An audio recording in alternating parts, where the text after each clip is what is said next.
Hello, my country people them. Hello, my country people them. Today, the number 12 day for October 2024.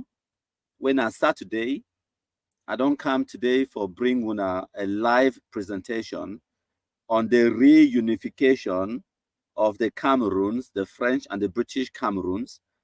And we get a debate, an argument from the late Mola Njoh Litumbe, and then when I go get my own rebuttal, and when I go get the actual analysis of the things the way they happened in 1961, and it would be an interesting debate where it be designed for inform our population and sensitize the general public so that make we get the true history of our country, a territory where today we get terrorism where they happen, a lot of people they be killed, a lot of lives they be lost, properties destroyed, when a self-inflicted suffering for the Anglophone population.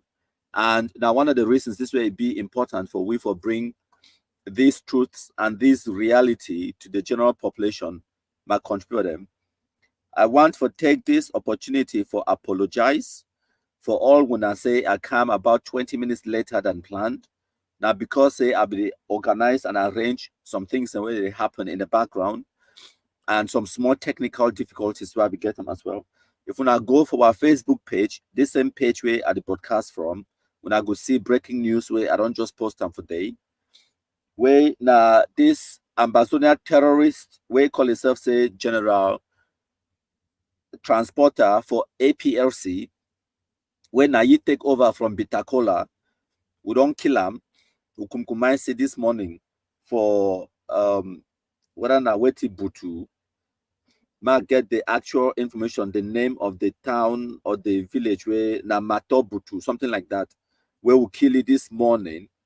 When a good news that because it will relieve our population where they suffer in the hands of these band of marauding terrorists in the bush. So that one terrorist where it don't be brought down. Now big butu. Now you take over from General Bitacola, where we killed him last year on 2023. It be compromised by 21 battalion for Kumba. So now the breaking news that we day on our Facebook page, when I go check them out. So we go match for our Cameroonianness. I give una 1 or 2 minutes opportunity for una for share, and then we go enter the debate. I welcome all the so-called Ambazonians them where they don't join with you for this live broadcast, where they watch. This one an opportunity for una for learn nonsense and for try to dispel the myth. I know so many of una just be angry, una just be emotional, una not get no documents, no argument, una not get the facts on una side.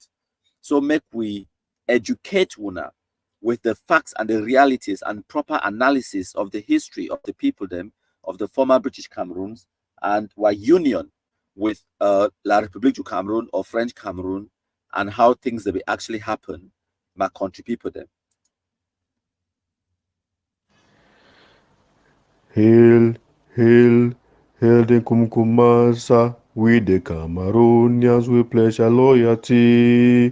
Kumkumasa, Kumkumasa, you shall free our country from terror, and your blessing shall be like the stars above.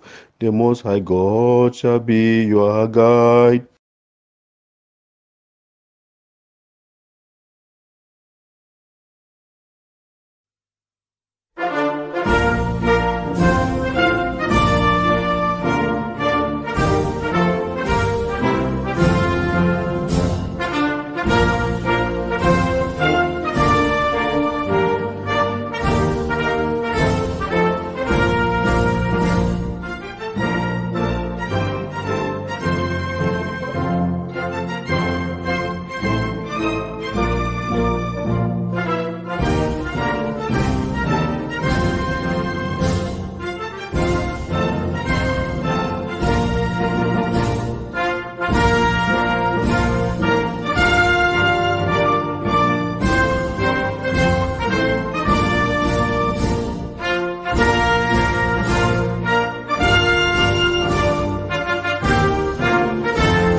Thank una plenty as una dey join my country people them una share.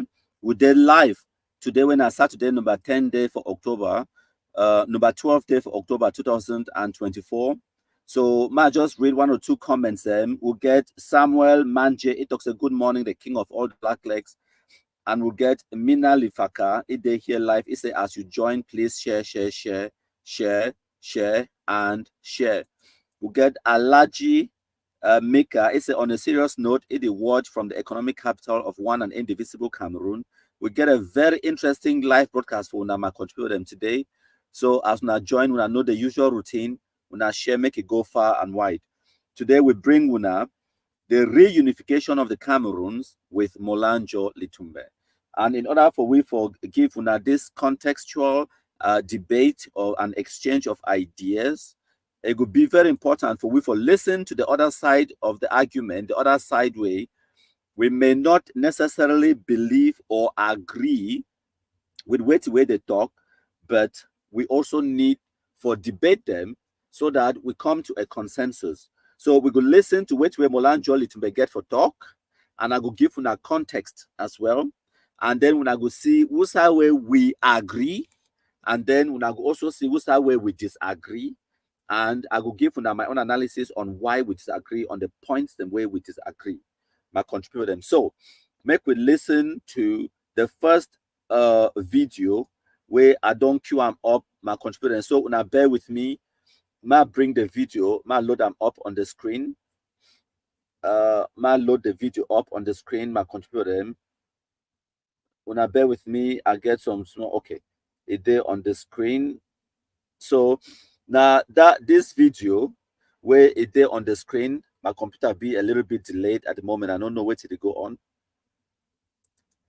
Okay, so this video now part one of the video where I go plan for now my contributor make una listen to Mola Njoh Litumbe. He go talk and then I go give una my own analysis. For this first video, when I go hear how he agree with me on one particular point, make una try for see if una go see the point where me and Mola Njoh Litumbe we agree on.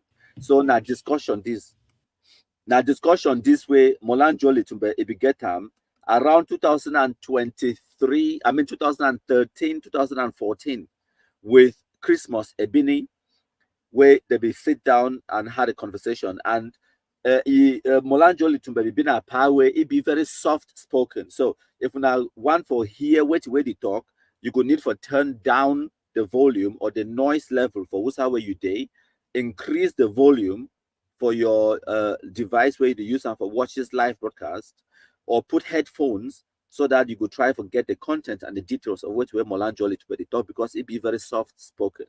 And if you not get a decent speaker or earpiece, you know go get the details them of which way Mola Njoh Litumbe talk. So get your headphones, put them on, and they in the area where it be very quiet, low noise, so that you go fit get the details where Mola Njoh Litumbe talk. So we'll play the first video, my contributor them. Una listen to Mola Njoh Litumbe, and then I will give una my own input and analysis. Una listen. But on 30th of September, when the British mandate was to terminate, they met at the Mountain Hotel, Ahijo and all. And what did the British do? Instead of surrendering the instruments of power to John Gu Fonja to make him independent, so that he would be at liberty to negotiate on equal terms with the President of La République du Cameroon, they handed over the instruments of power to Amadou Ahidjo. Britain handed the instruments of power not to the ministerial government of Southern Cameroon, because you remember I had earlier mentioned that prior to the advent of the independence of the Federal Republic of Nigeria, Britain had a problem as to how to govern British Cameroons when Nigeria became independent. So since Sir James Robertson was to deliver power to Dr. Nandi Azikiwe, effective 1st of October 1960. The Colonial Office in London, on 12th of September 1960, prepared a special constitution for Southern Cameroon. That constitution is called the Southern Cameroon Order in Council, which was signed by Her Majesty the Queen. Okay. It was placed before the British Parliament on 16th of September 1960, and was approved on 1st of October 1960, the day Nigeria became independent. That created the Office of Commissioner for Cameroon, who inherited the powers of Sir James Robertson as British Governor General in Nigeria, and they were vested in the Commissioner for Cameroon. That created a ministerial government in Southern Cameroon, although not independent. They had ministers and so on, the chief of whom was designated Premier, not Prime Minister, because Prime Minister is the head minister of an independent state. This was still a colonial administration. The Commissioner for Cameroons had the same powers over Southern Cameroon as the former Governor General of Nigeria, because all those powers were vested on him. And the Colonial Office reserved certain portfolios like defense, foreign relations, and taxation. Those were outside the competence of the Southern Cameroon government. They could only be exercised by Whitehall. So you see, when La République du Cameroon met with the government of Dr. John Foncha in Fumba in July to discuss the external relations of Southern Cameroon, John Foncha was violating the constitution over which he was appointed premier, because he swore allegiance to Her Majesty the Queen of England, together with all the ministers. And if they had to do, they had no competence over matters which were excluded from the order in council. So if Dr. John Foncha went to a foreign country like La République du Cameroon in Fumba to discuss arrangements for the future of Southern Cameroon, he was acting unconstitutionally. Because take, for example, the governor here has no constitutional authority to go and discuss with the governor of the Cross River State in a foreign country. That is unconstitutional. He has first got to go to his minister, who would seek clearance from the president before, if the president agrees, he will then give authority for these discussions to take place. So without the concurrence of the British government, which reserved the powers over foreign relations for itself, John Foncha was acting unconstitutionally. So my country people them, when I don't hear what the way Mola Njoh Litumbe talk, make I just pick 1 or 2 points them. So it talks about it without the concurrence, without the agreement of the British, anything where John Foncha it be unconstitutional. Say John Foncha no be get the competence or the legal instrument for discuss the foreign affairs or external relations of the Southern Cameroons, because the order in council or the so-called Southern Cameroons constitution, it be spell out the powers of the premier, and the British, they be hang on or they be retain the power of external relations or foreign affairs and defense. That power, that the power of sovereignty, that. And now why that way, at the beginning of this video, Mola Njoh Litumbe talk say, the instruments of power were handed to President Amadou Ahidjo, not Foncha.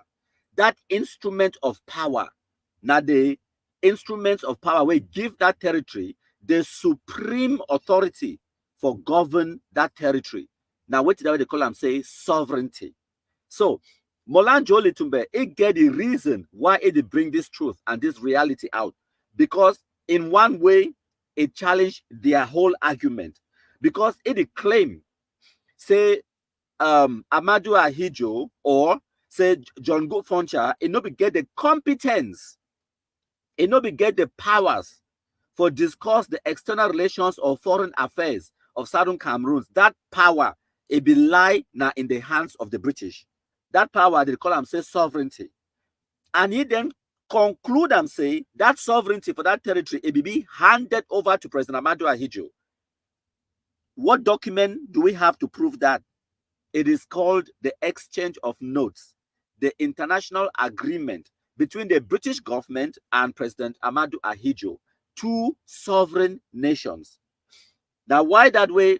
Pa Mola Njoh Litumbe no go ever make una know say some exchange of notes exists and an international agreement. So their own argument falls apart when you examine them, they themselves.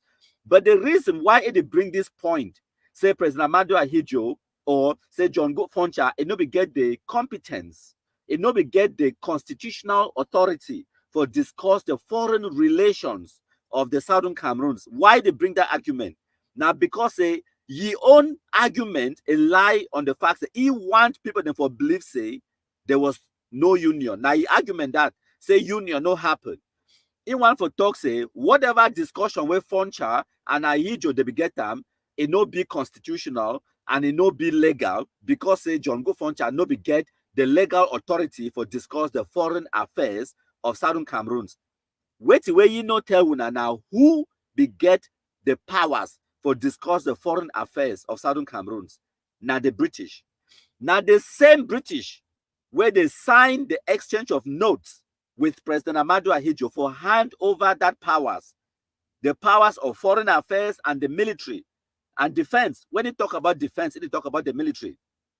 The British, they hand over that power and authority to President Amadou Ahidjo.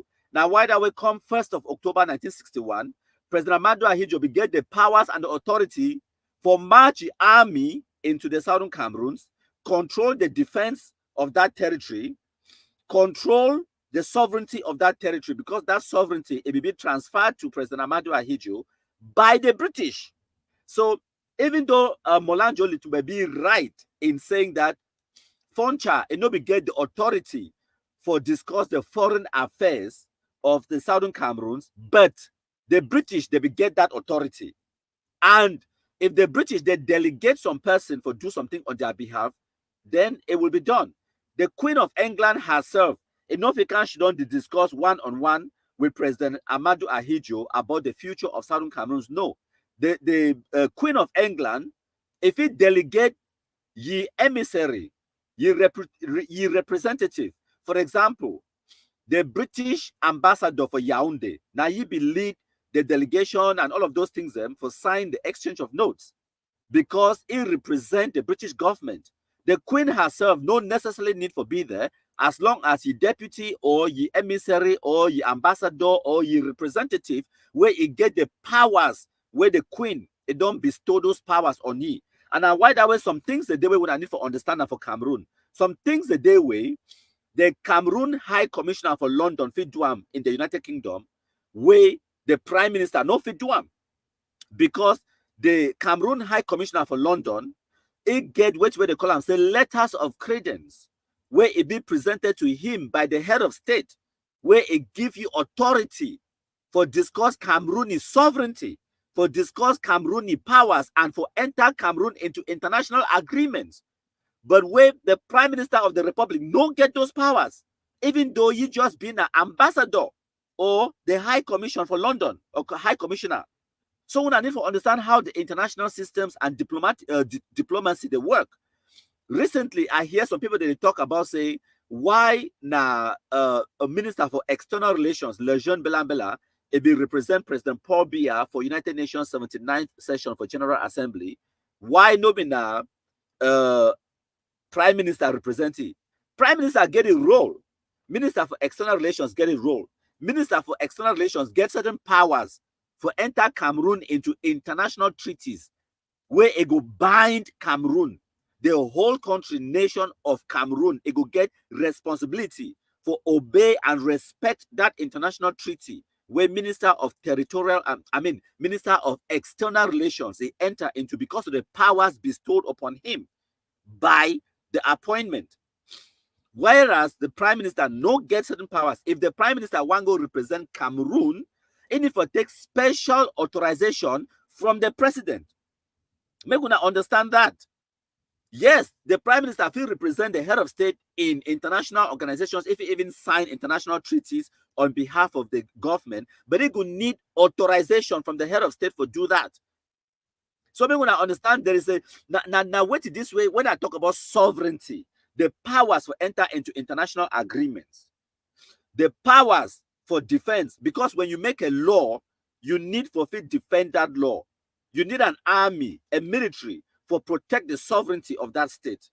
And now why that way? The people, the way they claim, say they don't get union treaty.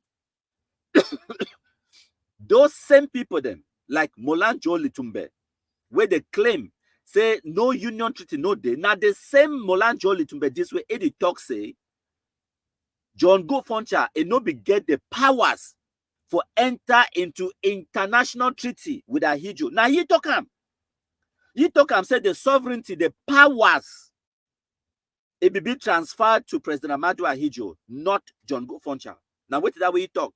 So how can you claim, say you want to see a union treaty, at the same time, you did talk say, Ahijo no be get, Foncha, it no be get the powers for enter into international treaties with Ahijo, which is true. Foncha no be get that power because it no be own the sovereignty of that territory.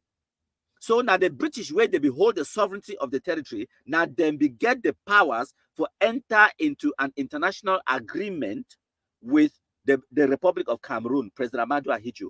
Now, why that way the exchange of notes it be signed between President Amadou Ahijo and the British government for hand over sovereignty of the former British Southern Cameroons to the Republic of Cameroon for 1961. Precisely the 27th of September 1961, that exchange of notes, international treaty, ABB signed between these two sovereign nations. The United Kingdom on one hand, President Amadou Ahijo, Cameroon government on the other hand, they hand over the sovereignty of the former British Southern Cameroons. Now my country people them, I go play for now this next video, where this one now Professor Carlson Anyangwe go talk, repeating exactly the same point. So no be not just my opinion. This one now an avenue or now a point where we all agree. Whether you be separatist, you be unionist, you be federalist, you be Cameroonian for French Cameroon or Anglophone Cameroon, all we agree on the fact say the sovereignty of the former British Southern Cameroons, it was transferred from the British to President Amadou Ahijo for Yaoundé. When I listen to Professor Carlson Anyangwe, where they talk for 2008, when I listen. Boasted that the British themselves boasted that on that 1st of October, at the moment the British House of Commons was meeting, the instruments of transfer of sovereignty over the Southern Cameroon had been handed to Mr. Ahijo, who was the president of the Republic of Cameroon. Now you find a very curious situation. Here is a country which is supposed to be decolonized. And decolonization meant that sovereignty over the colonial territory should be handed over the people of that territory. That never happened. The British, by their own admission, handed sovereignty over the Southern Cameroons to La République de Cameroon. What does that mean? In concrete legal terms, it meant that as the British left, the Southern Cameroon was handed over to a successor colonialist. So the Southern Cameroon situation is a situation of continuing colonial rule. We had the Germans who came there, the British who came there, now continuing colonial rule. And that is the crux. That is the issue. When we talk about the Southern Cameroon's issue, we're talking about the decolonization of the Southern Cameroon, which was never achieved. Forget about all the protestations of the British government, claiming that they did a decent job. They never did any decent job. Forget about all the United Nations turning it back on the Southern Cameroons. the United Nations messed up the Southern Cameroon decolonization process. And I would suggest that if there's any legal credibility on the part of the United Nations, this is one of the issues they will need to address. And the sooner they do that, the better. So my country people them, when I don't hear where to where Professor Carson Anyangwe talk, they just repeat the truth. Say the British, they tell them because they don't contact the British, the UK Parliament, and all of these people, the United Nations and the rest, and they don't tell them.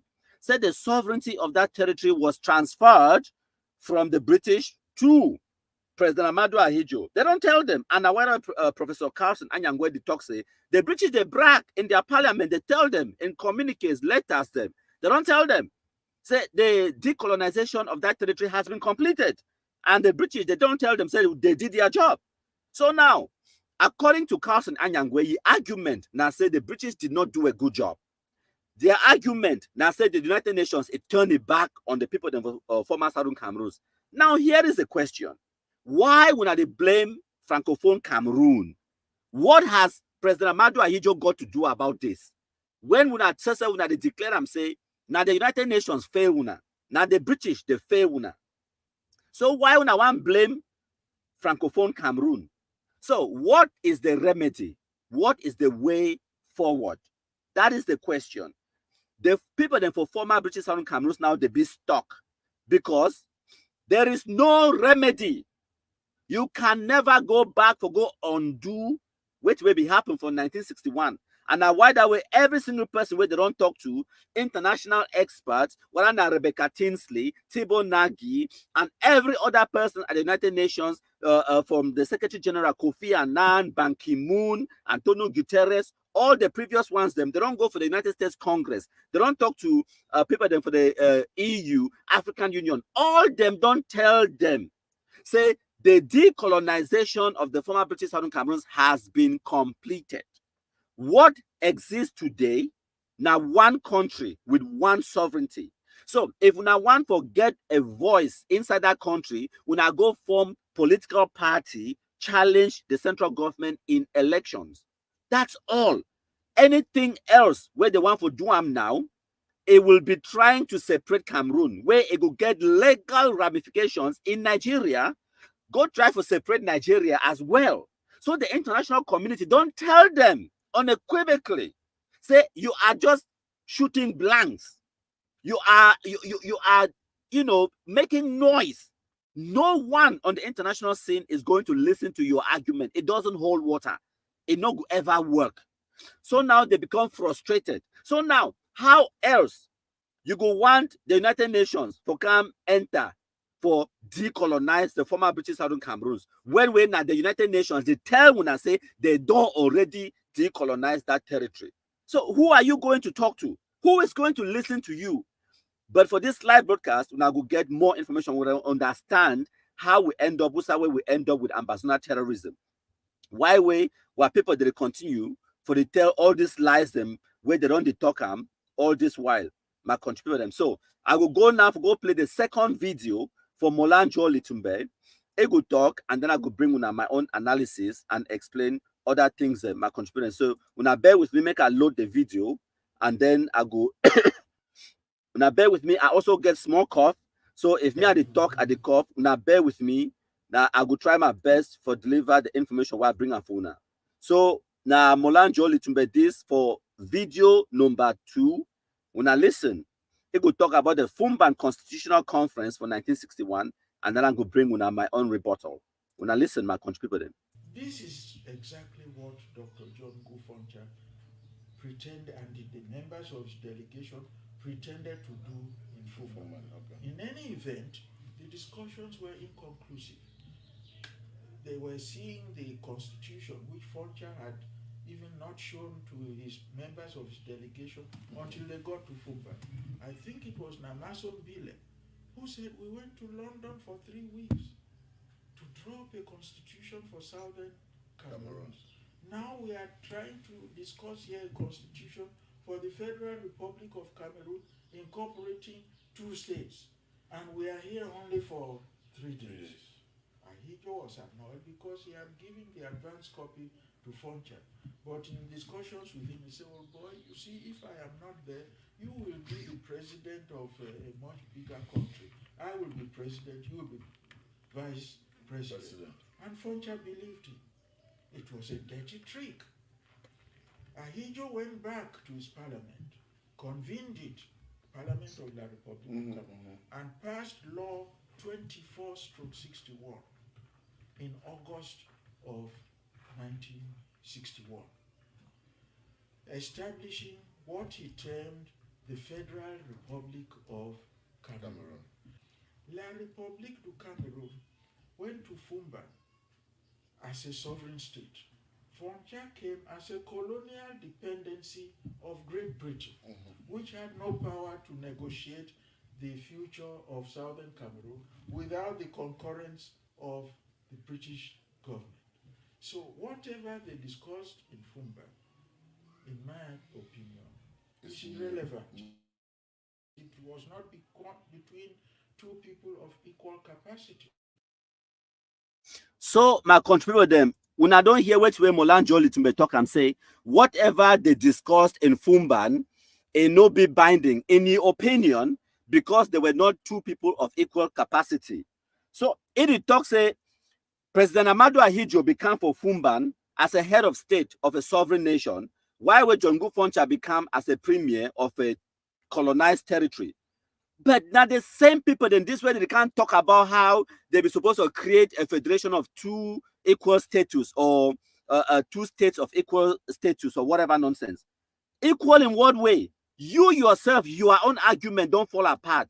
One party in that discussion for Fumban was a sovereign state with a seat at the United Nations, with an army controlling sovereignty.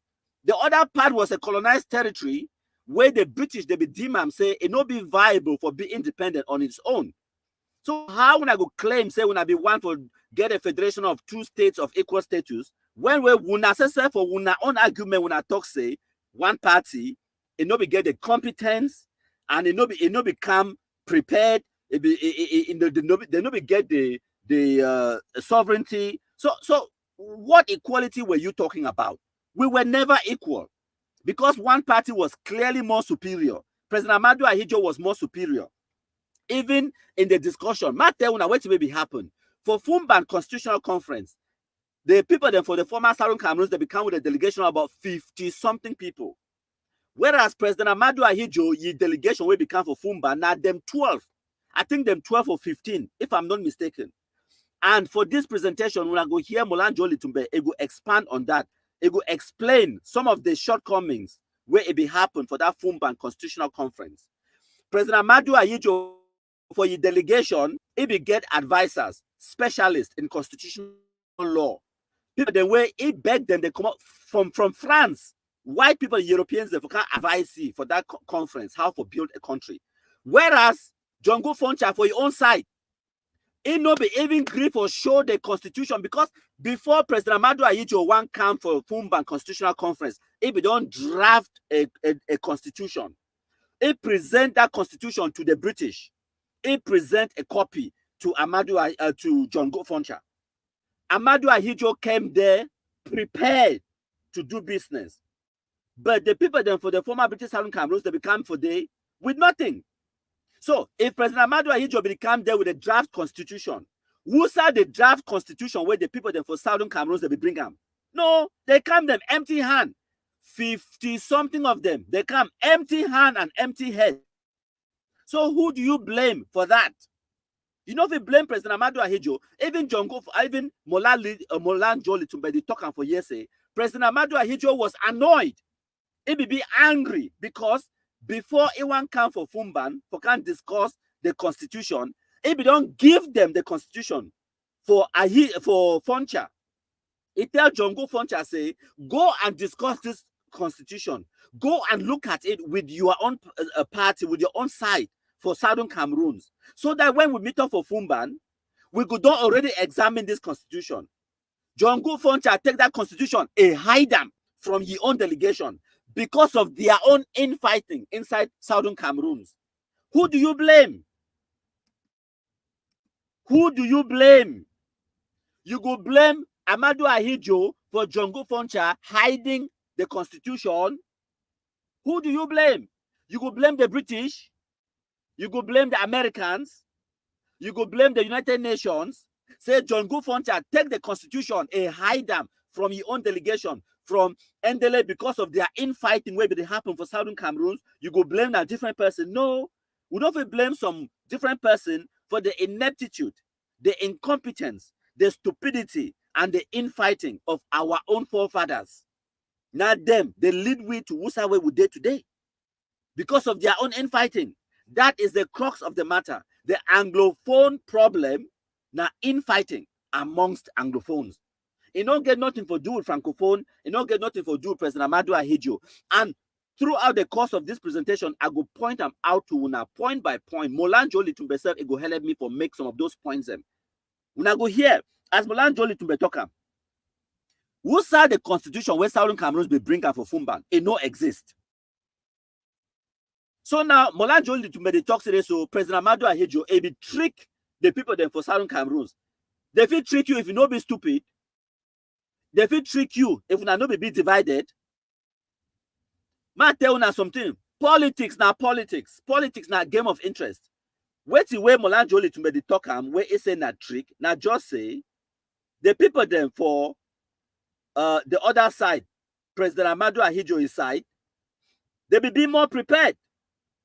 Whereas the people them for the West Cameroon, they not be prepared. Now, what is that way they talk say the trick? No man, no trick person. Amadou Ahidjo come there prepared. Jongo Foncha, it not be prepared. They be fight amongst themselves. That's not a trick. It's not a trick. They negotiate. They convince you with your own argument. You fall for your argument, then you want to blame me some 30-something, 40-something years later. That's not how life works. So, ma leave that one so. When I listen now to wait away Mola Njoh Litumbe go talk for this video number 3, my country people them. When I listen. Went into its own parliament and passed this law number 24 stroke 61, showing it was the 24th law since it became independent, and created what they termed the Federal Republic of Cameroon, that it would come into effect on 1st of October 1961. And that law received the seal of the president who promulgated it on 1st of September. When Southern Cameroons was firmly under British colonial administration, in no position to discuss its future without the concurrence of the British government. So Ahidjo passed that law and unilaterally created a federal constitution on 1st of September, when Southern Cameroon was not a party, amending the initial constitution of La République du Cameroun, which was passed into law, I think, in February of 1960. That was the constitution which was being amended, and they designated it the Federal Republic of Cameroon. And that constitution provided that effective 1st of October, they are going to take over the former British territory of Southern Cameroon and create a federation of 2 states. The law, please listen to me carefully, the law establishing the Federal Republic of Cameroon was a law of the former territory of East Cameroon, La République du Cameroon. So when I don't hear what the way Mola Njoh Litumbe come up for talk say, the law, the federal constitution will be adopted, it be adopted now only for the French Cameroon. This also talk and say this, so that law it be get the seal and the signature of the president of Cameroon, Amadou Ahidjo. And at that time, for 1961, the former British Southern Cameroons, it not be there in any position for negotiate their own future because they not be get sovereignty. So they not be free to negotiate their future without the concurrence or the agreement of the British, which is true. Now, why that way? President Amadou Ahidjo, before he be passed that law for ye own parliament, he be get agreement with the British, knowing fully well, say, they get arrangements in place for transfer sovereignty before the 1st of October 1961. Now, why that way? In restructure your country, change the constitution where it will go into effect on the 1st of October 1961. You see, you know, if you wait until rain start fall before you start the roof your house. You get to build your house roof for dry season before rain come. You not going to wait until time when rain don't start fall. When I be think say we go wait till 1st of October before President Ahmadu Ahidjo before go sign a law for restructure the country. No, that's not how systems work. With the work anticipating things.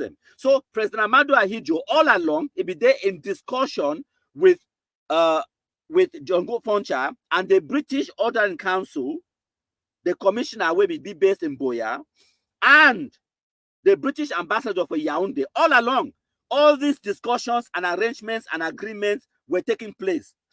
I might tell you now what way these people them like Mola Njoh Litumbe and the people the way they talk about former Southern Cameroons, what way they don't want to tell you and I say what it.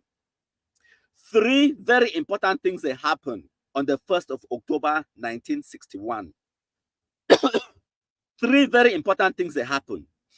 The first thing we happened, I say, the British Crown, they relinquish sovereignty over the territory of the Cameroons under United Kingdom administration.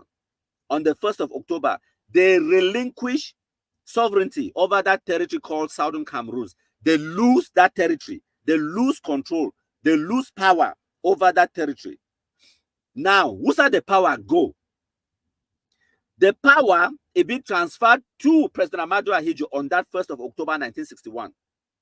What will happen for former French Cameroon, where by that time it be now the Republic of Cameroon, sovereign state, where it gets sit at the United Nations. That country ceased to exist on the 1st of October 1961. That country where President Ahmadu Ahidjo be controlling, it ceased to exist. Okay?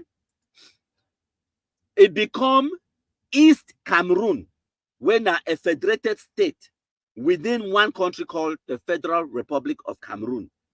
Now, what happened for former British Southern Cameroons nationality? That former British Southern Cameroons too, it also ceased to exist, and it becomes West Cameroon, when a federated state within the Federal Republic of Cameroon.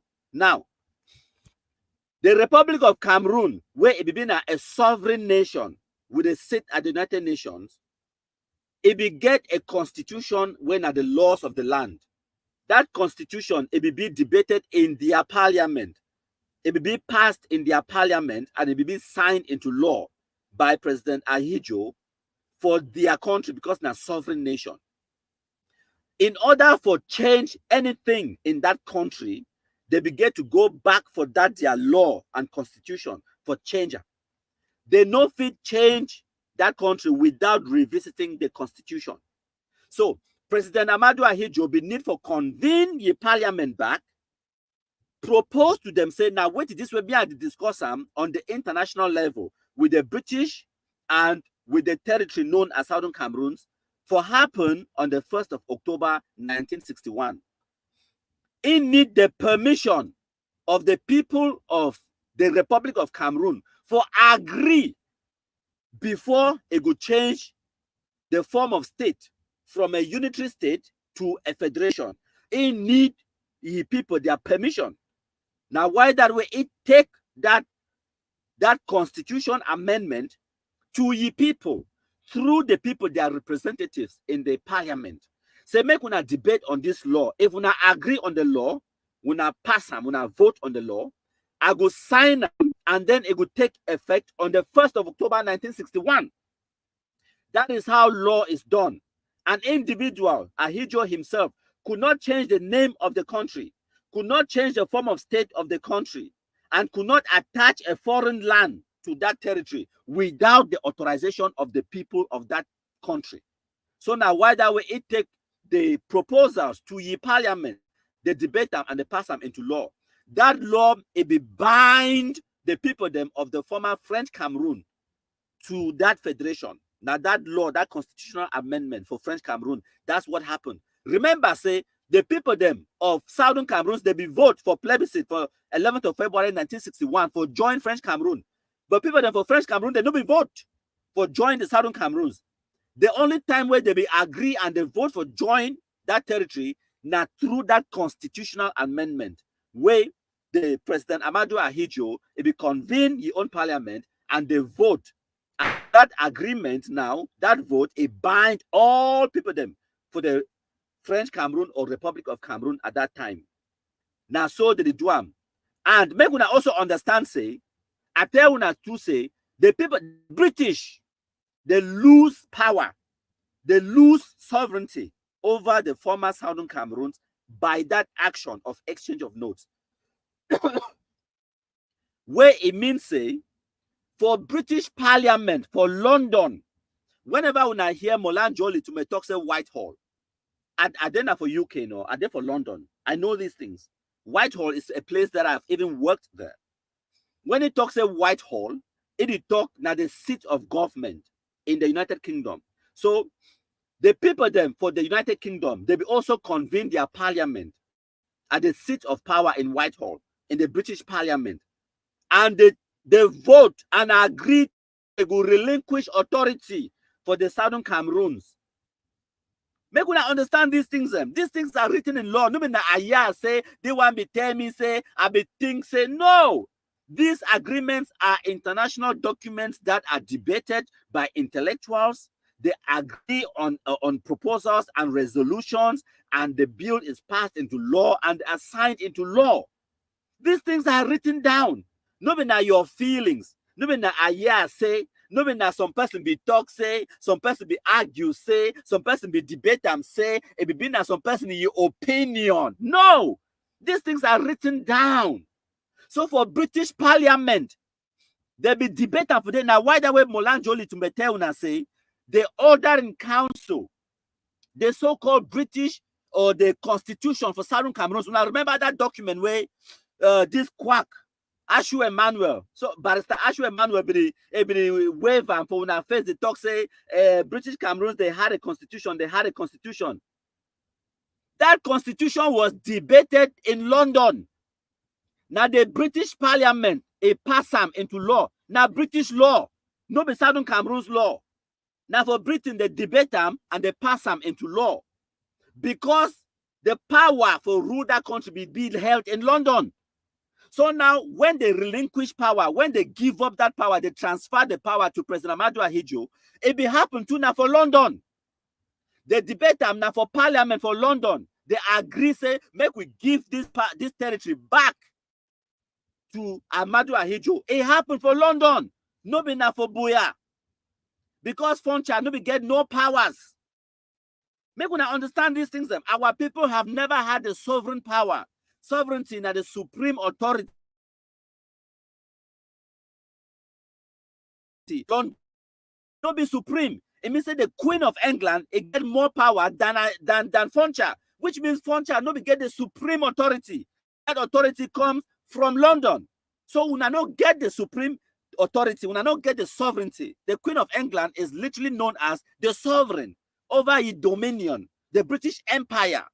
So she was the sovereign. Now you behold sovereignty, and it deputized the ambassador to Yaoundé, says sign on this international treaty, on this international agreement with President Amadou Ahidjo, transfer all my powers and all my authority, the authority of defense and the military over Southern Cameroons, the authority for enter into international agreement over Southern Cameroons, and the sovereignty of Southern Cameroons, transfer them to President Amadou Ahidjo. I give you that power.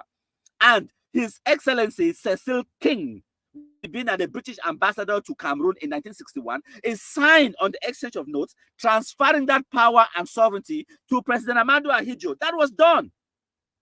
The documents are there to prove it. And now the exchange of notes was deposited at the United Nations Secretariat the following year in March 1962. So the federal constitution was adopted by La République du Cameroun, yes, in their parliament, and it was also adopted by the British Parliament in London. There was no parliament for Boya and Foncha for do anything because they had no sovereignty, they had no powers or authority for debate or argue or sign or negotiate the future or the external relations of that territory. They had no powers because they had no sovereignty, my country people them. So now make we listen now to video number 4, part 4 of this video from Mola Njoh Litumbe. When I listen, when I increase my volume because Pa Litumbe be being a very soft spoken man, so your voice will be very low. When I increase my volume so that when I feel hear where they talk properly, when I listen to video number 4. On 30th of September, when the British mandate was to terminate, they met at the Mountain Hotel, Ahijo and all. And what did the British do? Instead of surrendering the instruments of power to John Go Fonja to make him independent so that he would be at liberty to negotiate on equal president of La République du Cameroon, they handed over the instruments of power to Amadou Ahijo. So why is it then that with all this 50 years after, Yes. the world is still watching this swallowing going on? And Yes. Well, the United Nations, as you know, there I once addressed the Department of Colonial Affairs or whatever it is. They received me. I wanted to see the Undersecretary, but he was busy. He asked his director to arrange the meeting. And I explained these circumstances to them in full.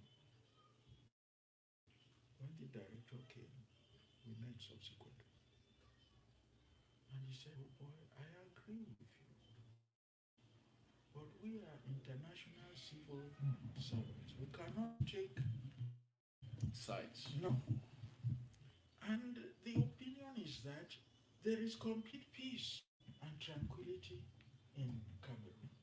Why should we go there and poke our nose when we have people dying in Sudan and people like that? We will only. So I said, are you suggesting that we should first shed blood before you come? They said, no, we are not suggesting so. But we take priorities. If human beings are being killed in some areas, we will give consideration to that. I returned another time and I said, I'm still thinking that there should be bloodshed before you come and correct what is patently wrong. He said, no. That is why in 1961, on returning, we assembled all the nationalist groups in southern Cameroon in my conference hall here. What year is that? 1961. Oh, 61. Yes. That's what month? September 11. That's after the plebiscite. Oh yes. No, plebiscite was in 1961. I'm referring to 2011. Okay. 2011. I was confused. Yes. Okay. 2011. All the nationalist groups met We're here. and we took meetings in Oslo and in Washington that we have not created an edifice to elect a leader of all the Southern Cameroon movements because we've been betrayed in the past. So decisions will be taken by consensus over the internet. So the most of the participants were SCNC, and beside me was Mfo Galanfo and Chief Ayamba. Okay. Yes, Mfo Galanfo had deputized for Chief Ayamba in Oslo and in Washington. Because Chief Ayamba could not go because he had no valid travel documents. Okay. Otherwise, he is the one who would have gone. And that we had not elected an overall chairman of the Southern Cameroon Patriotic Coalition Front, which was created in Oslo and the operation was completed in Washington. Our fingers had been beaten by giving so much power to one person. Okay. So we had a chairperson. I was the only person elected to be, I think, director of Ways and Means Committee. That was the only appointment that was made in Washington. So we were in a full meeting comprising SCNC, Southern Cameroon Youth League, Ambazonia, Liberal Democratic Alliance, and so on and so forth. All of them had come to say the time has come when we should all get together and speak with one voice. So they drew my CNC people. They said, you set up no leadership structure. How are we going to pursue our activities on the ground without any leadership? And that their suggestion was that there and then they would create a governmental structure, a leader who will speak on their behalf, and elect people. Doesn't matter where they come from, treasurer, this, that, and the other, so that the plans we had for the victory march on 1st of October can be properly coordinated. They said otherwise, if there is no coordination, the whole thing will collapse. And they said, Mola, oldest person here, you will assume the role of coordinator. I said, I may be misunderstood that having returned, I was trying to seize power. They said, no, these people are offshore. The action you propose that there should be a giant march of 30,000 from Moliko Stadium, which you will lead onto your premises here. You cannot, we need a treasurer to collect money. We need this, and special committees. Your place is insulated from arrest. Although I have been kept under house arrest, they've never entered the premises because I'm chairman of a legalized political party. They said, so if there is rain, you can cover us. We will do all the basic arrangements here until D-Day. Then I advertised it nationally that I will be leading a peaceful march from Moliko that day. Okay, my contribute them. So when I don't hear what way Pa Mola Njoh Litumbe, a common for Tokam about organizing a peaceful march of thousands of people them from Moliko to your residence. So this part 4, now the SANC, their complaints to the international community and their response from the United Nations and the rest of the world. So when I don't hear Pa Mola Njoh Litumbe talk about how they don't visit the United Nations since the 90s, visit America, Europe, Oslo, and all of those things. Then, what was the response from the international community? These people, they don't literally talk with, I don't name some of the United Nations General Assembly, United Nations Secretary Generals, them, from Kofi Annan, Ban Ki-moon, Antonio Guterres. They don't get communication with them one-on-one, all of them, from Pa Goji Dinka to Nijon Frundi, to Pa Mola Lutumbe himself, Ayamba, Agustana Vusai, Gorish Vusai, all these people, them, Ekontang, they don't talk to these people them on the international scene, and they don't tell them one thing over and over and over again. Cameroon now a sovereign country, now one country. The sovereignty was transferred to President Amadou Ahidjo. Anything we want to do now inside that country, now in an internal matter. That's what they've told them over and over and over again. Now, when I hear today for 2024, these charlatans and noisemakers, them, like Ayabacho Lucas, Capo Daniel, they work and talk about how they internationalize their struggle. When I go hear Capo Daniel talk some rubbish, say they get a presentation at the United Nations. Who on the international scene a day where person like Dr. Simon Munzu, he never talked to. Dr. Simon Munzu be being at the spokesperson of SCNC. ISSF don't work with the United Nations, inside the United Nations, Dr. Simon Munzu. So who they for this world where Capo Daniel think say he go talk for the United Nations where Dr. Simon Munzu not get a direct contact one-on-one. Today where they talk to Una now, who be the president of the United Nations General Assembly? Pa Philemon Yang, Okuman. So these people, they fool Una on a monumental scale. They don't already tell them the truth. Cameroon no fit ever divide. Now this one be important because on all these visits, the way they visit on the international scene, United Nations, America, and all the rest, they tell them, say, the only way for them to get their voice out, now for form a political party inside Cameroon, speak with one voice, galvanize your own population for vote you in position of power. When you don't take over the power, and then you fit enact the rules the way you want them. That's what they've told them over and over again. America no go ever interfere in Cameroon internal affairs. United Nations no get the mandate or the powers for interfere inside Cameroon internal affairs. They don't tell them. Now, why don't Mola Litumbe talk? As he talk, say he be talk with the with some high-ranking official inside United Nations, and they tell them, say, but everything is peaceful. Cameroon be peaceful. Nigeria be peaceful.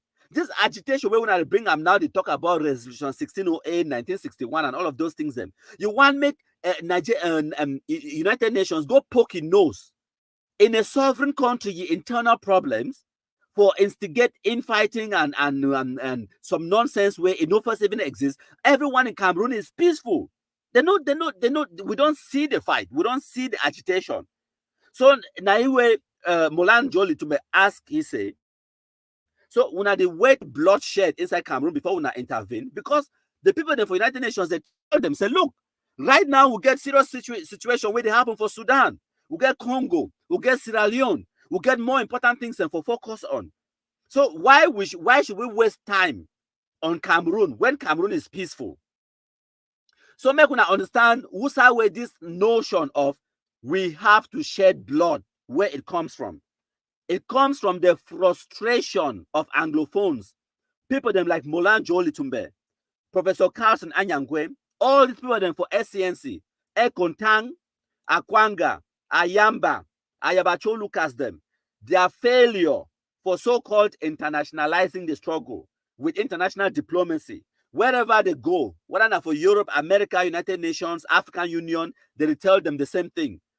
Cameroon is peaceful. Why do you want to destabilize that country? Cameroon is peaceful. Now, one country, we don't get interest for enter inside Cameroon internal affairs. So now they realize and say, the only way for them to get the international community, because the truth now say, Anglophones themselves, they don't say and say they don't get them the powers because they don't get sovereignty. They don't get the powers for force Cameroon for do anything. So the only way for bring in the international community now for destabilize the country, for cause bloodshed. And now why that way? Themselves they talk, say, may they kill their own people then. Make una understand. They say may they cause genocide inside their own country, so that when thousands of people they start die, it will bring in the international attention where they need them. So whenever when I hear they talk, say they don't burn villages for here, these people, the way they talk, say they don't burn villages them. They didn't talk and say a bad thing. No, that's what they want. That's what they expected. Even Chris Anu, in his frustration, they don't can talk him.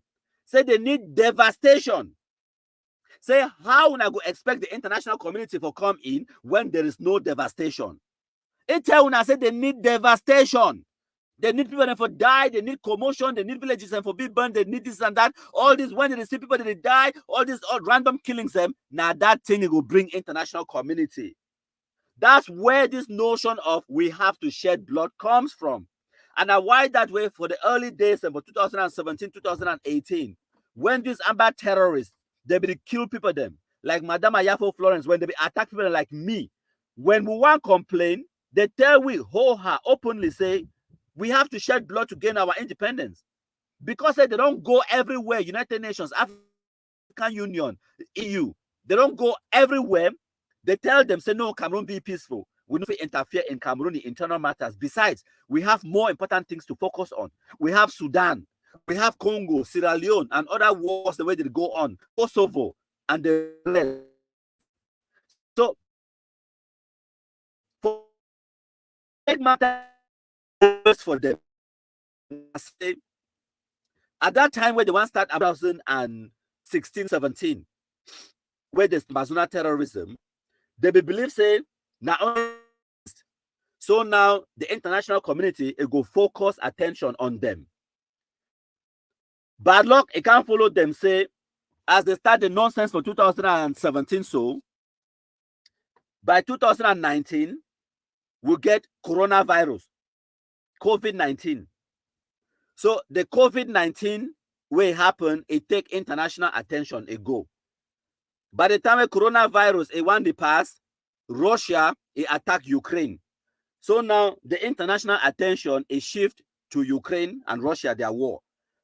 By the time where the world it go one start to move that small attention for coronavirus and Ukraine, this war too for Gaza, Israel, you own it continue. So now, faced with that reality, say there are more important things the way that they happen in the world.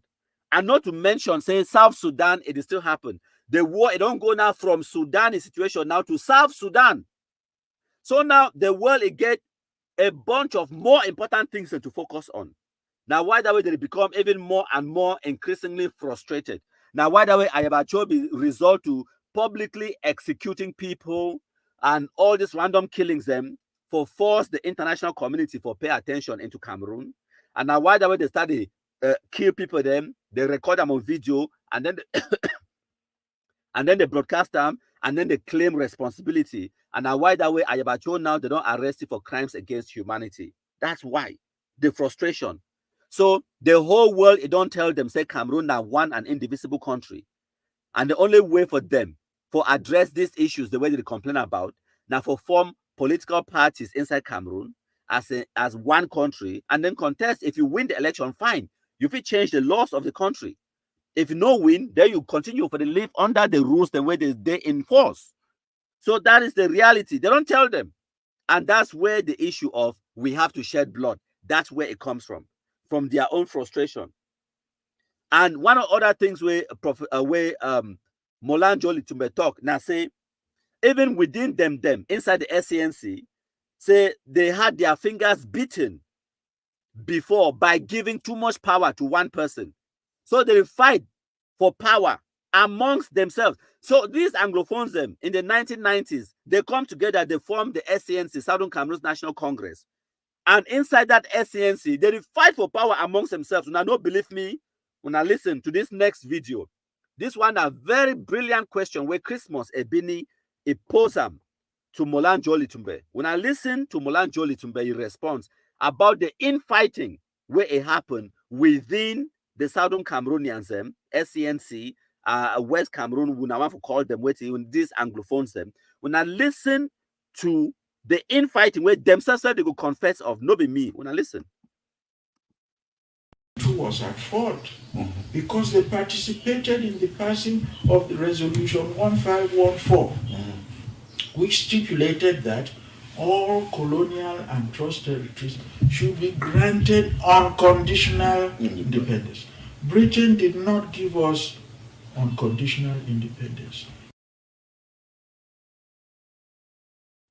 So make I just talk briefly on which way Mola Njoh Litumbe come up for talk. Say Britain was at fault. Okay, now, if Britain be at fault, what is the remedy? How do you remedy the problem where, according to you, now Britain it caused them? So take Britain to court now, but they cannot take anyone to court because they no exercise sovereignty. How do you remedy the situation if you claim say Britain be at fault? How do you solve that problem? There is no solution. So all what they do now complain, and make noise. There is no way to address that situation. When I feel blame the British from here till the kingdom come, how do you solve the problem? The sovereignty was already transferred to Ahiju. And right now, Cameroon are one country. How do you remedy that situation? You don't and you can't. There is no remedy for that situation. So all we want to do now, you guys are crying over spilled milk. But it continues. Now listen. Instead, they handed the instruments of power to a foreign state. What happened? Because what happened even from that 1961 to the way that the Southern Cameroon seemed to have sheepishly followed whatever was being going, like just children folding their hands and sitting quiet. First of all, we know 1962, Ahidjo assumed absolute power under the pretext of fighting terrorism, and we didn't see much of any complaint. Documents don't show of any kind of resistance coming from Southern Cameroons that had democratic and open values. Moving down to 1966, is it 66 if I'm not mistaken, our democratic and diverse political system was forced into a merger of one political system, where multi-party that existed as a political culture was abolished.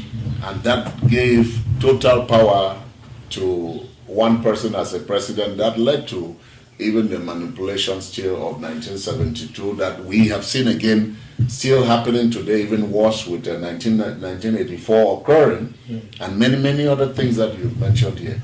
What do you think happened to Southern Cameroons that such openings could have been happening and going on and on and on and on? Well, it didn't go on and on. First, there were two schools of thought that Southern Cameroon would be better off joining Nigeria as a region. Okay. And the other school of thought saying that we better join our brothers in East Cameroon because we would be an independent state, whereas in Nigeria we will be one of the regions in Nigeria. And an autonomous region. An autonomous region, but not of the same status as an independent state in a federation of two equal states. Okay. That was what tempted. So this was more enticing. Yes, yes. But they believed that Ahidjo's pronouncement before the world body would be respected. And so when he said, well, we will create a federation of two states, and the president and the vice president can come from the same state, we will have equal power in parliament because no bill will be passed against your present status, which your people in parliament do not approve of. They believed it. It was nearly a trick. So there was a degree of naivety. Yes, oh yes, falsehood and so on. And whilst Ahidjo was advised by experienced French lawyers, the Honorable John Foncha never included people of the opposition or the Bar Council in Southern Cameroon when it came to these complicated issues. With respect, he was a village school teacher and did not have the intellectual preparation to deal with these things. But he assumed that being premier in Southern Cameroon, he could go to Ahidjo anytime and agree on things, which was thoroughly illegal, but he did not understand. So which means, even from what I hear you say now, even we sanitize the actions of our politicians of Southern Cameroons in vilifying those of the Francophone Cameroon. Yes. So if a person like Foncha felt that he could go and negotiate with Ahidjo on terms of when he had a structure to go with, but he goes by himself, is that not exhibiting some form of dictatorship in itself that we don't seem to embrace? It was a fraudulent misconception of his power. Okay. Yes. He merely, because he was premier, he thought he was prime minister. Now, a prime minister is the head minister of an independent state. And he could commit in New York. It was Tafawa Balewa who came before the UN and offered the terms for Southern Cameroon joining Nigeria. Their own options. Yes, he could commit Nigeria because he was fully authorized by the Constitution to do so. And they were independent then? They were independent, yes. Now, in the case of La République du Cameroun, the president was committed, had full authority to commit the Southern, or rather La République du Cameroon. That's why he committed La République du Cameroon before the UN, that he would create a federation of two states equal in status, so that since they have grown up in different cultures, people can carry on the way they like. Because we were entitled to independence in our own right. Okay.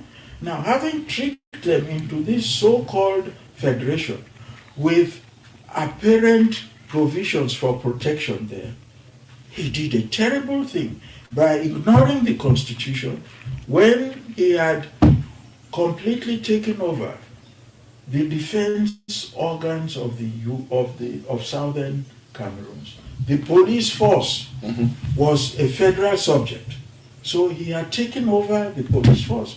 The people were here; they had not even control over the police force. What is more, he appointed somebody here he called the Federal Inspector of Administration, who exercised authority over the Prime Minister. And they complained, they said, but we have only recently joined. You put somebody here who comes here controlling the army and the police and so on, and he's belittling the Prime Minister of Southern Cameroons. At that point, Foncha was designated Prime Minister,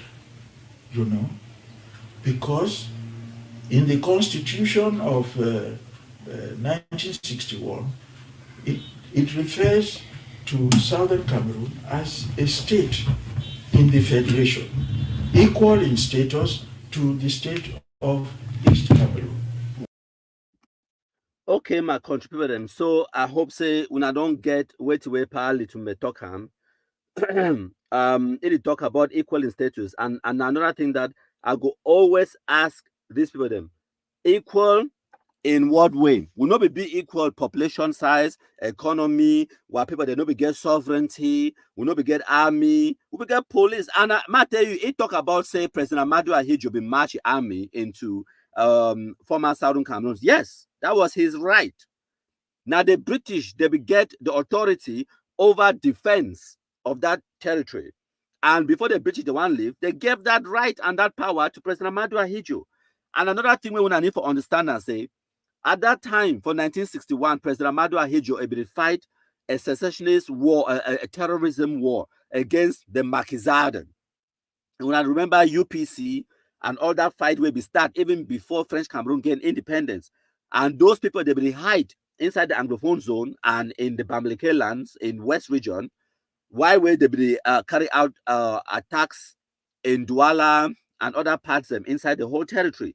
So this one will be a golden opportunity. President Amadou Ahidjo be need for enter into the Anglophone zone for extract all of those Maquisarden so that it go quench all of that rebellion where it will happen in the country. It be being a commander-in-chief of the army. That is a title Django Foncha has never had. It no be control no army. May we not understand that. So Amadou Ahidjo be get an army. When the British they leave with their army. So now President Amadou Ahidjo be get the responsibility and the authority for defend that territory, his sovereignty, with the army. That's just a fact. That's how sovereignty works. Sovereignty is something that has to be defended with an army.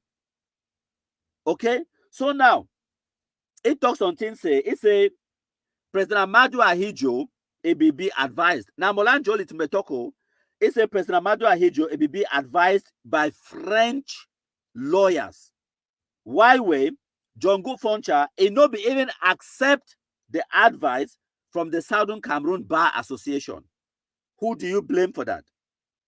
Why were you to go get the most important negotiation for your territory, for protect your people, their future? You don't even want your political opponents for no way to where you do. Now, one of the reasons that way Django Foncha no be want for call in the assistance of the lawyers, because they be thinks that those lawyers, they will listen to their conversations and their decisions, and with Amadou Ahidjo, it go tell Endele, it go tell Estimuna, Augustine Gomjua, and all the other people the way they be being political rivals them. And if that message is leaked, and then maybe it will lose the bargaining power. So the political calculation at that time in the 60s, it been a self-preservation. John Go Foncha was fighting for himself, not for the people of Southern Cameroons.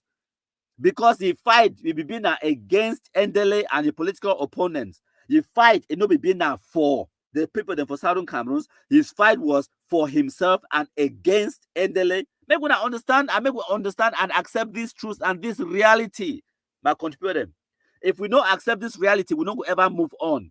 We don't go ever reconcile what will be happen in our history so that we go build a better future. So, as Mola Njoh Litumbe don't talk and he try to excuse John Go Foncha, and I don't hear this excuse a lot of times. We go excuse their ineptitude, excuse their incompetence, we go excuse their laziness, we go excuse their greed, because they be go for them to go negotiate ye personal positions. Now, why that way at the end of those negotiations, then John Go Foncha come up for there with 2 positions for himself. He come up for there as the Vice President of the Federal Republic of Cameroon and also the Prime Minister of West Cameroon. He negotiated 2 positions for himself. That's what happened. These are facts. Go Google them. Go find them out. No be lie talk. John Go Foncha negotiate 2 positions for himself. And now why that way he no be wanting the assistance of some stupid lawyer? Because lawyer go come for them can't help for protect the interest of the people that for Southern Cameroons. But John Go Foncha, if you go for them for go protect the interest of John Go Foncha. If you go for them for go make sure say Endele no get position. Make now he get position. Even if it means that he get 2 positions, so be it. So the excuse where people they go can't give him and say no, if he only been a primary school teacher. Hang on a minute. When I know the position where Amadou Ahidjo Bibi. When I know say Amadou Ahidjo too be a primary school teacher, when I wait, might find that picture. I go show una. When I talk my thing, I talk with evidence. But I will put the picture on the screen. President Amadou Ahidjo be a primary school teacher. Okay? Now the picture this Ahidjo as primary school teacher. I will put the picture on the screen. When I say I wanna bear with me 1 second, make I load the picture on the screen. I load the picture. President Amadou Ahidjo himself was a primary school teacher as well. But President Amadou Ahidjo, because he be fight to protect the interests of ye people, he be take lawyers. Now picture that way I don't put them on the screen for now. That picture we there on the screen. Now President Amadou Ahidjo that he be been a primary school teacher. When I see that picking the way they did for that class, that picking they look like secondary school picking them. No. They even get some secondary school in the whole of French Cameroon. Ahidjo be a primary school teacher. If you want to excuse John Go Foncha say no, he be only been a primary school teacher, what about Ahidjo? Ahidjo and Foncha, they be both been a primary school teachers them. But Ahidjo lead the country to full sovereignty, to full independence. He be commander-in-chief. He be president of the republic. And then he play all una like Tabala. Play John Go Foncha like Tabala. Plus Endele, plus Estimuna, all una play una like Tabala. Now remember, I say for French Cameroon, Ahidjo be been the only cock with a crow. Whereas in Southern Cameroons, they get plenty political parties them. They will get the Southern Cameroons Bar Association. They will get Professor Fonlon. They will get EML Endele, Augustine Gomjua, and all of these other people them. So when I want to tell me, say this primary school teacher when Ahidjo, it be trick all una as Mola Njoh Litumbe talk for you. Say it was a trick. It was a dirty trick. They will trick you if you not be stupid. Make we accept this truth and this reality. Our people were gullible, naive, stupid, incompetent. Make we stop for them, make excuses for them. If we don't accept these realities, we not build a better future for ourselves. We could be condemned to repeating the same mistakes over and over again. And why that way? The infighting of the 1960s and the 1950s with John Go Foncha, Endele, and the rest, that infighting is nothing compared to the infighting where they happen.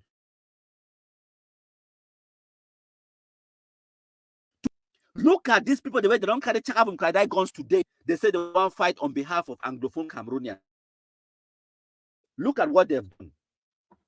Nobody, they don't turn the guns them. They fight now, they kill the Anglophones. My country them. When I look at these people them, where they call themselves Amazonians for 2024, where they carry guns, say they want to fight for Anglophones. They don't turn those guns, they kill the Anglophones. They no fit dialogue amongst themselves. How many presidents Amazonian get them? How many presidents? Yerima with Sisiko Ayuktabe na president. Sakoi Kome get his own government and faction where to be president. Chris Anu get his own faction and he to be president. Marianne Tatuna president. And then you get Ayabacho Tuna president. Kapo Danena president. And we need to talk about the other side for lawyer Goji Dinka. They get another faction for that side where we often don't talk about.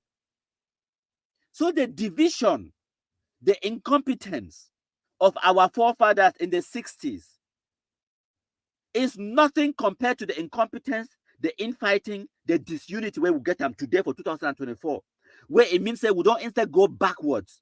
We never learn a single lesson from what we happened for 1961.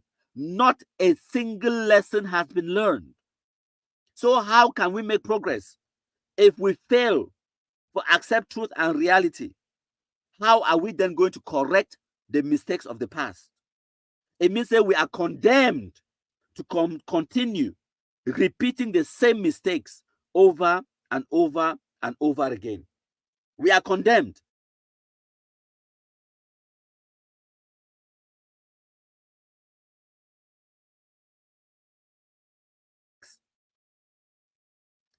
He asked you, I don't know what did happen. The live broadcast don't get small interruption. When I bear with me 1 second, when the live broadcast is returned back, I get small technical issue. Okay, so Christmas Ebini, he asked Mola Njoh Litumbe say, for 1966, all the political parties they will get them for Southern Cameroons, they dissolve them. Why they dissolve them and who dissolve them?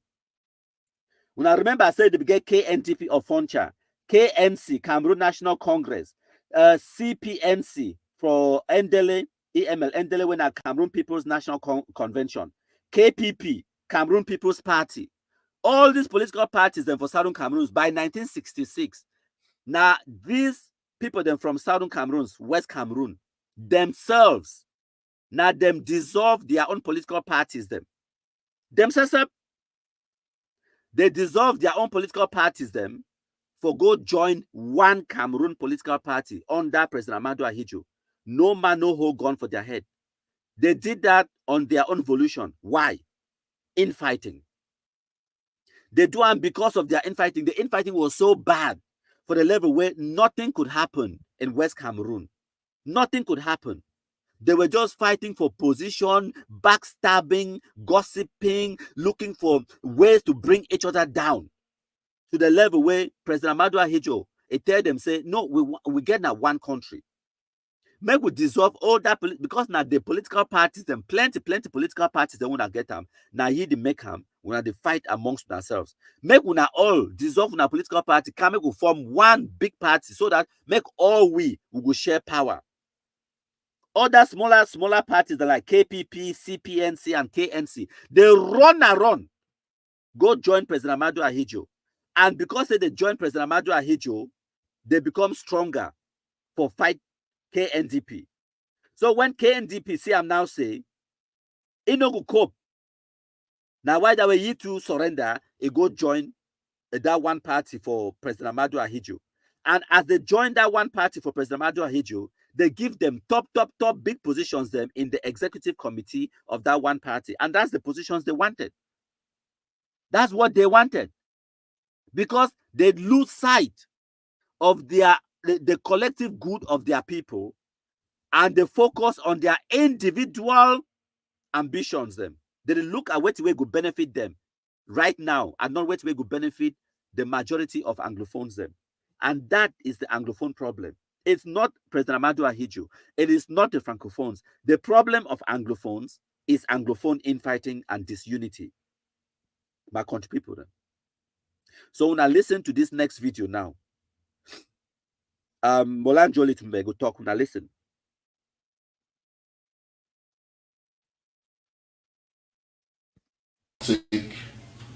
ethnic rivalry created an opening or contributed in Ahidjo penetrating that vacuum and manipulating the divide and rule tendency within Southern Cameroon that weakened even their resolve to form a strong resistance against all those mechanizations. What happened and I'm referring to what today we might call those ethnic rivalry, Northwest-Southwest divide, Yes, which we did not get those appellations then when they started. Well, we've been trying to destroy that cleavage because the rule of the KNDP, which Foncha headed as premier, was very oppressive to the Southwesterners. Okay. They had the top graduates in the public service. Okay. And KNDP saw to the destruction of those because they didn't have any counterpart people to assume high positions. And if people were there, those were the ones to be used in the administration. And that was unpalatable. So they devised ways and means of destroying them. People like Chief Ifange or Eric Kwan, they were the first graduates. B1. Yes. Who? B1. B1 was In not. Power Camp. Yes, but he wasn't destroyed. Okay. No. He was my classmate. And particularly the firm was hired to investigate his doings in Power Camp. Okay. And we came to the conclusion that he was in control of sources of funds for which he did not give accountability. Proper accountability. Okay. That's a different story. Okay. But the Southwesterners were visibly oppressed, and there was an attitude of saying, oh yes, you these people, you are a minority, we are bigger than you, so we will show you that we are in control now. Mm-hmm. It was unfortunate. It was unfortunate. So that seed is really planted, that yes, it's difficult to get rid of. Yes, it's what I've been trying all along to remedy. I had people leave the LGA when we supported the candidature of John Fundi in the first election, which he won. Yes, which he won. And they said that there's still a sour taste in our mouths as to how these people treated us when they assumed power. And going to align with us, I said, no, those people have gone, a lot of them are dead. There's a new generation of educated people, and you cannot visit the scenes of the fathers of the new generation who have had a better exposure, educated abroad, and so on. No, so that's why for my part, I have been trying. In fact, I proclaimed John Fundi as having won that, is it 1992 election in Bamenda, and which is a treasonable offense because it's only the Supreme Court which can pronounce it. Do you believe without that, if there was a solid collaboration between the Anglophone political bloc, where people or politicians, dubious as they were on both sides, Southern Cameroon side and everywhere, use this divide to keep themselves in power by making the people knock their heads? Do you believe without that, the Southern Cameroons could have been able to withstand some of this mechanization? I can give you a latest example of the Anglophone solidarity force that was shown with the GCE board. Even though the La République say over their dead body for that GCE board to be created, but Southern Cameroonians across political persuasions and social status or ethnicity pulled their forces together and said they will not allow this happen, and it never happened. The minister was forced to come to Boya to launch the GCE board. So why is it that the Southern Cameroonians cannot learn from that? That is this. The solution is that simple. It's undue appetite for power. Even in the SCNC, which was the foremost political organ, which had taken La Republic to tribunal and scored very resounding victories, that there is no independent judiciary in Cameroon, and that La Republic should enter into constructive dialogue with the people of southern Cameroons, in particular SCNC and SCAPO, to resolve the question as to whether they ever joined. Although the Foncha regime leaves a sour taste on the educated class of that generation, a lot of water has passed under the bridge. People have intermarried a great deal and so on. We're eating foods, and there have been more integration, non-political integration, which facilitates a lot of things and quells down the animosity, the ethnic animosity. Well, because if somebody has married your daughter, you can't go fighting with him. Exactly. That is why I'm saying that it only requires a meeting of minds of La République du Cameroun and southern Cameroonians. So my contributor them, when I don't hear which way Mola Njoh Litumbe talk vis-a-vis the Anglophone problem, which is infighting and disunity, as Christmas Ebini posed a very interesting, brilliant question for ye about, he asked, he said, no be if Anglophones to be united in purpose and there was no animosity and this backbiting and infighting between Ndele, Foncha and the rest. And no. Actually, the question where Ebini asked now about the infighting, the Northwest-Southwest divide. So it talk about the ethnic rivalry. Now the brilliant question that way Christmas Ebini asking. And when I don't hear what Mola Njoh Litumbe talk now, say the KNDP Fonchai regime, it will be very oppressive towards the Southwest people then. And whenever we talk this truth, people they can't talk say hate speech.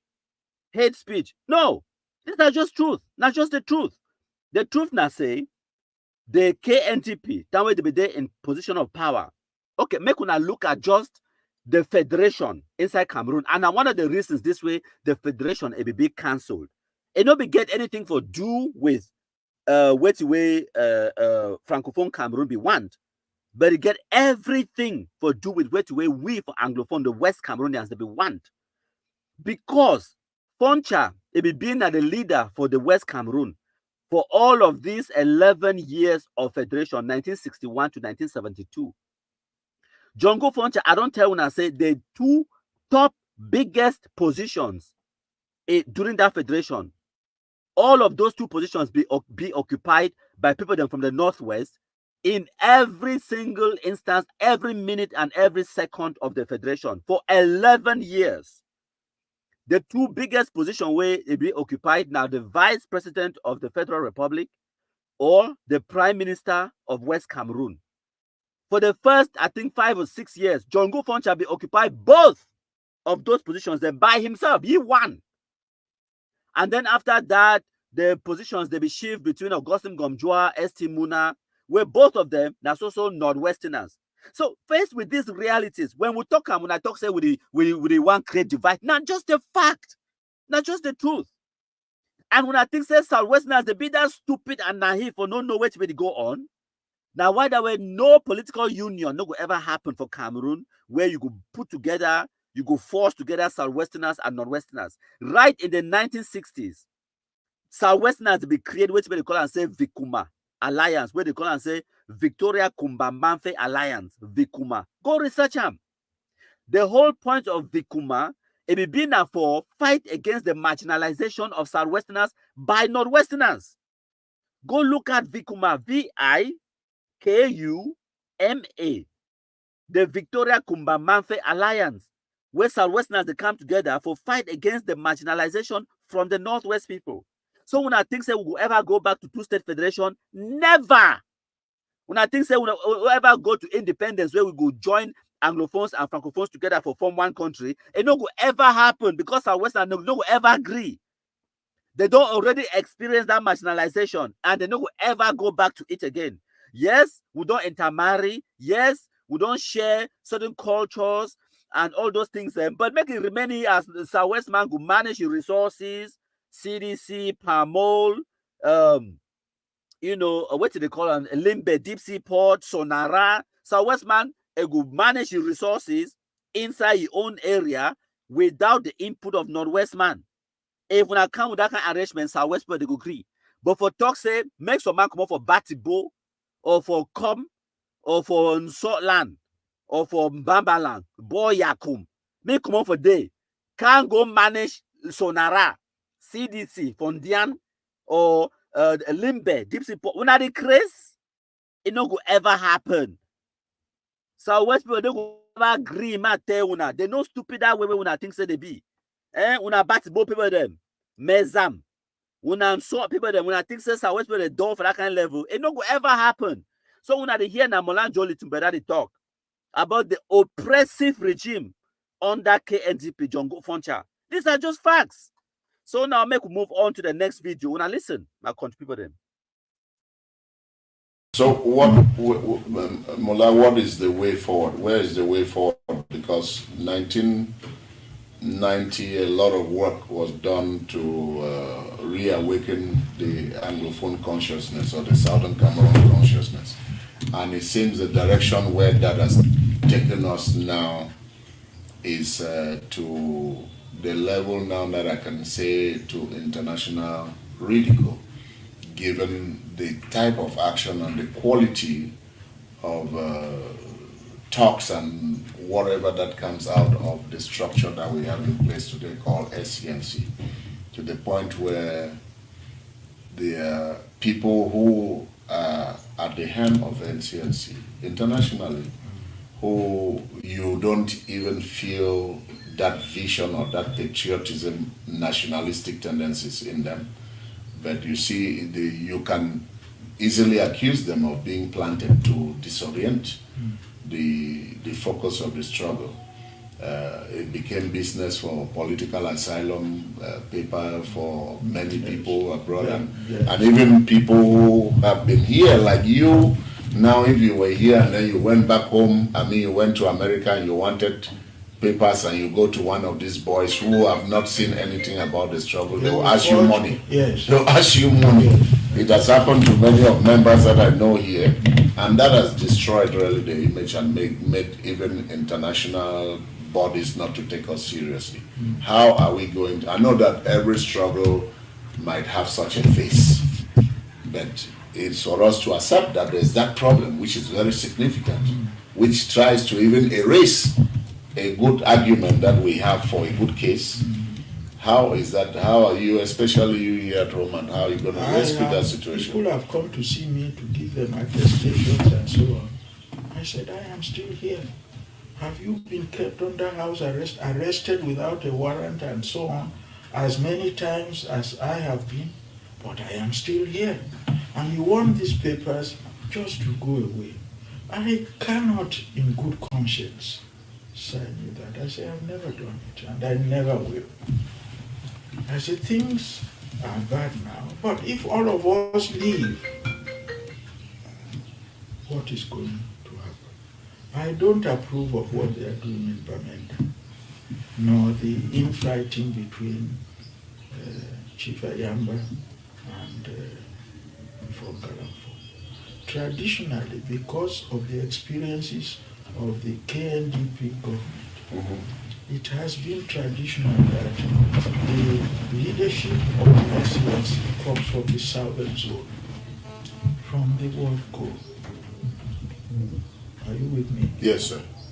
And it has been until Chief Ayamba decided to exclude his vice chairman from the northern zone in a meeting in which, in my opinion, it was quite unconstitutional. Then he called. You mean you excluded Fongala? Yes. Okay. And then he convenes a meeting in Bamenda, and they send out notices. For various reasons, he says the meeting should be called off because of circumstances which have intervened.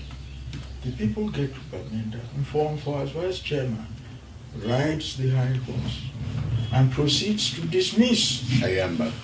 I said, but what are you people doing? Ayamba's complaint is that Mfomfo had visited me a few times to plead with me that since the leadership comes from the southwest, and the three elder statesmen, that's John Gufoncha, Muna, and I, we paid our own fare to the UN and so on, Mm-hmm. that since my brethren have died and I'm still alive, I should Get the leadership. yes. But I was engulfed in the Bakuri Land Claims Committee, a tedious battle. So I said, I cannot divide myself at this point in time. Wait until this matter reaches a point of no return so that future generations can take on the fight. Mhm. I will then be free. So I was free from about 2010, 11 when the Bakuri case had reached that point. Final decision has not yet been reached. I received a recent letter from them that the matter will be placed before the commission again for consideration. So I told him, and for said so openly, which is true, Chief Ayamba, with due respect, is not an educated man. And in all these things, you need a certain level of intellectual development to appreciate the intricacies of these matters. It is not any villager who is a Bakuri man who can do or say the things I do. I cannot, for example, act like a doctor because I am not trained in that discipline. Even in these things, you have to have certain training to be able to understand the ramifications. And different expertise. Yes, yes. So I have detested it. So what I have done is that in 2003, a group of 12 Southern Cameroonians cited the Nigerian government in the Nigerian Federal Court. Okay. That Nigeria should be compelled to assist them because not being a sovereign state, they cannot take their matter themselves to the International Court of Justice, which is an organ to settle disputes between any two members, or to the General Assembly of the UN. That Nigeria should be persuaded to take Southern Cameroon matter. The matter came up. The Nigerian Attorney General Of that country. objected to the matter being held by the court. And he said the diplomatic relations with La République du Cameroon are excellent because if they had not barred the way against Ojukwu and he had been allowed to transport his heavy weapons through southern Cameroon to enter East Nigeria, Nigeria would have disintegrated. And these fellows whose addresses are shown as Commercial Avenue Bamenda, if they have any problem with La République, they should go to their country and settle it and not try to use the court of Nigeria, which is independent, to pass an order which the Nigerian government can obey. So my country people them, when I don't hear, so this part now about Anglophone greed, their infighting, corruption, and what is the way forward as Christmas Ebini he asked Mola Njoh Litumbe. So Mike, I just go for the last part, the last thing where Mola Njoh Litumbe talk about how the people them for West Cameroon, Southern Cameroon, Anglophones, they will try for take a case to Nigerian court for try for force Nigeria, make Nigeria take Cameroon, go for the International Court of Justice, for go sue Cameroon so that make Cameroon can answer about the decolonization and some kind of nonsense like that. And Nigeria tell them point blank say, first of all, Cameroon they get very good diplomatic relationship with Cameroon because Cameroon be help them during the Biafra war. Cameroon be deny say make Ojukwu no use the territory for launch attacks into Nigeria. As a result of that, Nigeria will be successful in the war. So they get excellent diplomatic relationship with Cameroon. And now some of the miscalculations in this way Anglophones they make them, they always make a fool of themselves. They don't realize them. So now where they don't decide now, say they want carry guns for fight Cameroon. Guess who's where they go base their they go base inside Nigeria for fight Cameroon. They don't know say Cameroon get excellent diplomatic relationship with Cameroon. Nigeria and Cameroon are twin brothers. So Nigeria catch them all, Naira 10, catch a bunch of them, send them back for Cameroon, make they go lock up for life imprisonment. When I see how the people are stupid, and then when we call them Anglophones, when they vex. They don't understand them how the international systems function. So now, the question to where Christmas Ebini asked it shed a light into the reality of what really happened in the Anglophone zone. It talk about the international ridicule, where the so-called SCNC don't become an international ridicule. Say the people, they don't form different factions and groups, and now for the do asylum claims them, and they charge money for people the way they want to claim asylum. So they get, now one of the reasons that when I make when I understand that why that way the infighting day for today, 2024, they don't look at ways them for create small janky house mushroom groups them for use and for make money. You get Morris, you get Scapo, SENC, SCYL, AGOFC, IG1, IG2, IG3, IG4, and the list continues. All of these people them, all of these groups them, as Christmas Ebini don't talk, it don't make them now, they don't become an international laughing stock. Say no one on the international community if you take them seriously. And that is a problem for them. Now, why do we ask Mola Njoh Litumbe about these things then? And Mola Njoh Litumbe, it go on for explain the infighting between Ayamba and Fongalafo. And in explaining that infighting between Fongalafo and Ayamba, Mola Njoh Litumbe, it talks until we I know say when I know be pay attention to. When I go listen to the video again, when I go hear Mola Njoh Litumbe tell them, say, the terms and conditions where they agree for create the SCNC, now say, the leadership for SCNC ego must commander from the Southwest region. This is the only way where the people then for Southwest they feel comfortable for get anything for do with Northwest because they don't taste them. And now why that way Mola Njoh Litumbe talk say the KNTP and John Gofoncha regime, it leaves a very sour taste in the mouth of the Southwesterners because they be oppress the people there for Southwest. Now, why that way? The Southwest people don't want them nothing for do with Northwest. And in order for Northwest people them for enact and execute their agenda, the agenda for Northwest people them now for take over Southwest people their resources, Sonara, CDC, Deep Sea Port for Limbe, and the other ones they call Ansewiti, banana plantations, them, all of those plantations, them. In order for them for take over those things, them, they need the Southwest people them for sign up to this project. And now why that way? The people them for Southwest they insist. Say if they want go for Boya or they want get anything for do with Northwesterners, them, the leadership for SCNC or the leadership in anything where they do it must come on for Southwest. And now one of the reasons that way, when I go say and say, even for this ambassador terrorism madness, all the so-called presidents the way they don't put them, it must come on for Southwest. Because if you don't come on for Southwest, all Southwesterners they will watch the harm of them and the whole nonsense it go fail. Now the truth that when I think that's a joke, now the reality that my contributor them, I go end the live broadcast soon because my laptop it don't low. So I play this video for now. When I listen, my contributor them. The Anglophone crisis is all the nation against the Northwest. As a matter of fact, it should be tagged a Northwest crisis. It's not Anglophone crisis. It's Northwest crisis. And this should sink deep. And until we accept these realities, we're going to be beating the air. The reason why they have forcefully put a Bakwere man at the forefront of the Anglophone crisis is to drag the Southwesterners into this thing. They are not part of it. The earlier we know that the Anglophone crisis is the 9 regions of this country against one region called the Northwest region, the better.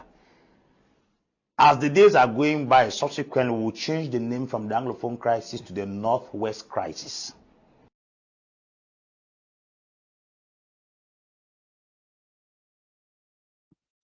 So thank you plenty my contributor them for all man way it don't listen to this live broadcast. Unfortunately, my battery it don't run low. I'll be programmed for be exactly 2 hours. So we don't approach that 2-hour mark. I go end the live broadcast so and then I go make some other videos then for continue the other presentation where I be one for present time because I get one other video where I be one for play them of Mola Njoh Litumbe before I wrap up. But because say my laptop, the battery it don't low, I go end the live broadcast. So I hope say I don't shed a lot of light when I don't learn something where when I fit take them away from this live broadcast, and when I don't get the analysis, when I don't get the facts, the truth, the territory is sovereignty, but don't be transferred from the British to President Ahmadu Ahidjo. And today, now one and indivisible country. And even this thing where they talk said they will go for Banjul and the International Human Rights Court, they talk said they've been a people. Yes, wanna be a people, but the same International Human Rights Court, if they recommend, say make SCNC and SCAPO, they come back for Cameroon, they can form political parties and they take over power that way, and then they make the changes the way they want them. So thank you plenty my contribute them. We don't reach the end for this live broadcast. When I share as when I join, I've been now when I countryman, the Kumkumasa, the king of all the black legs. We will talk another day.